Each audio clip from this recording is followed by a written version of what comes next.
খুবই খুশির খবর, পরিযায়ী শ্রমিকদের যে 5,000 টাকা দেবার কথা ছিল সেই টাকা সমষ্টি প্রকল্পের টাকা ব্যাংক অ্যাকাউন্টে দেওয়া শুরু হয়েছে। আমরা এই নিয়ে ভিডিও করেছিলাম, আপনারা অনেকেই আবার বিশ্বাস করেননি। আমি আপনাদেরকে আবার আজকে আরও প্রমাণ দেখাবো। স্ট্যাটাসেও কিন্তু এসেছে আপডেট, ফান্ড রিলিজ করা হয়েছে, একদম লেটেস্ট আপডেট সর্বপ্রথম আপনারা ইউটিউবে ফেসবুকে দেখতে পাচ্ছেন। এছাড়াও কিন্তু আপনাদেরকে এসএমএসও পাঠানো হচ্ছে যে টাকা পাঠানো হয়েছে সে বিষয়ে। সমস্ত কিছু প্রমাণ সমেত দেখতে থাকুন আজকের ভিডিওতে। যাদের টাকা ঢোকেনি তাদের কবে টাকা ঢুকবে সমস্ত কিছু লেটেস্ট ইনফরমেশান আজকের ভিডিওতে আপনারা পাবেন। তো একটি অনুরোধ, চ্যানেলে নতুন হলে এই ধরনের আপডেটগুলো পাওয়ার জন্য অবশ্যই চ্যানেলটিকে সাবস্ক্রাইব করে রাখবেন, বন্ধুদেরকে ভিডিওটা শেয়ার করে তাদেরকেও খবরটি জানতে সাহায্য করবেন। আর ফেসবুক থেকে যারা ভিডিওটিকে দেখছেন পেজটি ফলো করে রাখবেন। ভিডিও ভালো লাগলে অবশ্যই কিন্তু লাইক করতে ভুলবেন না। তো আমাদের চ্যানেলের সাবস্ক্রাইবাররা তারা কিন্তু আমাদেরকে তাদের যে টাকাগুলো ঢুকেছে, তাদের যে এসএমএস এসেছে, সেই সমস্ত তথ্যগুলো আমাদেরকে পাঠিয়েছে। তাদেরকে আমাদের চ্যানেলের পক্ষ থেকে অসংখ্য অসংখ্য ধন্যবাদ। তো প্রথমে আপনাদেরকে আমি দেখিয়ে দিচ্ছি, দেখুন যে এসএমএসটা পাঠানো হচ্ছে সেই এসএমএসটার বিষয়ে। তো স্ক্রিনে দেখতে পাচ্ছেন এখানে এসএমএস পাঠানো হয়েছে উপরে WB গভর্নমেন্ট অর্থাৎ পশ্চিমবঙ্গ সরকারের তরফ থেকে এই টাকাটা কিন্তু পাঠানো হচ্ছে। লেবার ডিপার্টমেন্ট টাকাটা পাঠাচ্ছে সেটাও এখানে লেখা রয়েছে। দেখুন এখানে এনার একটা এসএমএস এসেছে লেবার ডিপার্টমেন্ট থেকে। এখানে লেখা রয়েছে অ্যামাউন্ট 5,000 হ্যাজ বিন রিলিজড, মানে 5,000 টাকা সেটা রিলিজ করে দেওয়া হয়েছে, মানে পাঠানো হয়ে গেছে।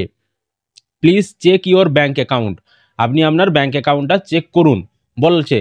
কে বলছে না, লেবার ডিপার্টমেন্ট ওয়েস্ট বেঙ্গল অর্থাৎ পশ্চিমবঙ্গ সরকারের শ্রম দপ্তর আপনাকে জানাচ্ছে যে আপনার যে 5,000 টাকা পাওয়ার কথা ছিল, ট্রাভেল অ্যাসিস্ট্যান্টের টাকা, বাড়ি ফিরে আসার যে সাহায্য, পরিযায়ী শ্রমিকদেরকে যেটা দেবে বলেছিল সমষ্টি প্রকল্পে, সেই টাকা পাঠানো হয়েছে। আপনি ব্যাঙ্ক অ্যাকাউন্ট চেক করুন। হ্যাঁ, এরকম কিন্তু আপনাদেরকে এসএমএসের মাধ্যমে জানানো হচ্ছে।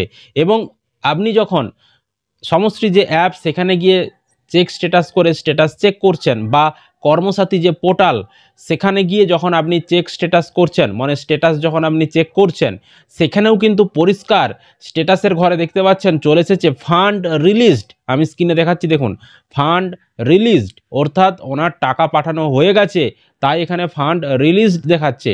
এখানে অনেকের পেন্ডিং অ্যাট LWFC লেখা থাকতে পারে, অনেকের পেন্ডিং অ্যাট RLO লেখা থাকতে পারে, অনেকের অ্যাপ্রুভড লেখা থাকতে পারে। তো বিভিন্ন জনের বিভিন্ন রকম থাকতে পারে। তো আমি এই ধাপগুলো একটু আপনাদেরকে বিস্তারে বলে দিচ্ছি। যখন আপনি আবেদন করবেন সেটা ব্লক পর্যায়ে ভেরিফিকেশন করা হবে, তখন এখানে থাকবে পেন্ডিং অ্যাট LWFC। তারপর ব্লক থেকে আবেদনটা পাঠিয়ে দেওয়া হবে। অনেক সময় পুলিশ ভেরিফিকেশনের জন্য পাঠানো হচ্ছে, অনেক সময় ডাইরেক্ট RLOর কাছে মানে মহকুমা দপ্তরে পাঠিয়ে দিয়ে হচ্ছে। তো মহকুমা দপ্তরের কাছে যখন পাঠানো হবে এখানে লেখা থাকবে পেন্ডিং অ্যাট RLO। এবার মহকুমা থেকে যখন অ্যাপ্রুভ্যাল দিয়ে দেবে তখন কিন্তু স্ট্যাটাসের ঘরে চলে আসবে অ্যাপ্রুভড। ঠিক আছে, এবার অ্যাপ্রুভড আসার পর এবার যখন আপনার ব্যাংকে টাকা পাঠানো হয়ে যাবে তার কিছুদিনের মধ্যেই কিন্তু স্ট্যাটাসের ঘরে চলে আসবে ফান্ড রিলিজড। ফান্ড রিলিজড মানে আপনার ব্যাংকে টাকাটা ঢুকে গেছে সেটা কিন্তু বোঝাচ্ছে। ঠিক আছে, বোঝাতে পেরেছি আপনাদেরকে। তো এরকম কিন্তু অনেকেরই এই এসএমএস বর্তমানে আসছে, আমাদেরকে কিন্তু 2-3 জন পাঠিয়েছে এবং টাকাও কিন্তু আগে থেকেই ব্যাংকে ঢুকছে। টাকা ঢোকার আমি কিন্তু প্রমাণ আগেই দেখিয়েছি, তবু আমি এই ভিডিওতে একটু দেখিয়ে দিচ্ছি। আপনি স্ক্রিনে দেখতে পাচ্ছেন এনার টাকা কিন্তু ক্রেডিট হয়েছে 5,000 টাকা। তো আমি স্ক্রিনশটটা দেখাচ্ছি, দেখুন এনার 13/10/2025 তারিখে টাকা ঢুকেছে। Deer customer, INR 5,000 credited in your account on 13/10/2025 তারিখে টাকাটা ঢুকেছে। দিয়ে ইউটিআর নাম্বার RBI দিয়ে একটা নাম্বার লেখা রয়েছে, দিয়ে কন্টাই প্রধান ওয়েস্ট বেঙ্গল অর্থাৎ যে ট্রেজারি ওনাদের জেলার যে ট্রেজারি, সেই ট্রেজারি থেকে টাকাটা পাঠানো হয়েছে, তাই এখানে সেটা দেওয়া রয়েছে। এবং ওনার আমি যদি স্টেটমেন্টটা একজনের আমি চেক করে দেখেছি 16 তারিখে 16 অক্টোবর স্টেটমেন্ট, দেখুন এখানেও কিন্তু ট্রান্সফার ফ্রম NEFT দিয়ে RBI দিয়ে নাম্বার রয়েছে এবং এনার দিনহাটা ট্রেজারি থেকে টাকা ঢুকেছে 5,000 টাকা।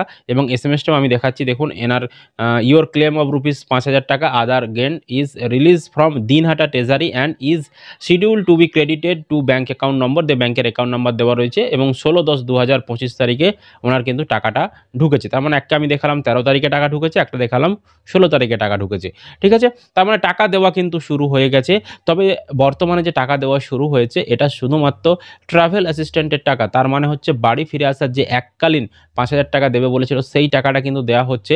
আর মাসে মাসে যে পুনর্বাসন ভাতা মানে রিহেবিলিটেশন যে ভাতাটা, সেই টাকাটা কিন্তু এখনও ছাড়েনি। সেই টাকাটা হয়তো নভেম্বরের দিকে বা ডিসেম্বর থেকে কিন্তু ছাড়তে পারে। আর যাদের এখনও ট্রাভেল অ্যাসিস্ট্যান্টের টাকা ঢোকেনি আপনারা চিন্তা করবেন না, বহু আবেদন জমা পড়েছে, আবেদনগুলো ভেরিফিকেশন করতে সময় লাগছে। তো আপনারা অপেক্ষা করে থাকুন, যখনই যাচাই হয়ে যাবে এবং আপনি যদি সঠিক হয়ে থাকেন, যোগ্য হয়ে থাকেন, যদি অ্যাপ্রুভড হয়ে গিয়ে থাকে, আপনার কিন্তু টাকা ঢুকে যাবে। যাদের পেন্ডিং রয়েছে আপনারা অপেক্ষা করে থাকুন, খুব শিগগিরই আপনাদেরও কিন্তু অ্যাপ্রুভড হয়ে টাকা ঢুকবে। আর যারা ভুল করেছেন আবেদনে, যারা অযোগ্য, তাদের কিন্তু আবেদন রিজেক্ট করা শুরু করেছে। যাদের রিজেক্ট হয়ে যাচ্ছে তারা কিন্তু টাকা পাবেন না এবং তারা কিন্তু দ্বিতীয়বার এডিট করারও, যদি না আপনাকে সিন ব্যাক করে থাকে, আপনি কিন্তু দ্বিতীয়বার এডিট করারও অপশান পাবেন না। যদি সিন ব্যাক করে থাকে তাহলে আপনি এডিট করার অপশান পাবেন, আর যদি সিন ব্যাক না করে ডাইরেক্ট রিজেক্ট করে দেয় তাহলে কিন্তু আপনি কোনো রকম এডিট করতে পারবেন না। বুঝতে পেরেছি আপনাদেরকে? তো আপনাদের কাদের কাদের আপডেট এসেছে স্ট্যাটাসে, বা কাদের টাকা ঢুকেছে, কোন জেলা থেকে আপনি ভিডিওটি দেখছেন, আপনার স্ট্যাটাসে কি রয়েছে, অবশ্যই সেটা ভিডিওর কমেন্টে কমেন্ট করে জানাতে ভুলবেন না। ভিডিও ভালো লাগলে অবশ্যই লাইক করবেন, বন্ধুদেরকে ভিডিওটা শেয়ার করে তাদেরকেও খবরটি জানতে সাহায্য করবেন। আর ফেসবুক থেকে দেখলে পেজটিকে ফলো করে রাখতে ভুলবেন না।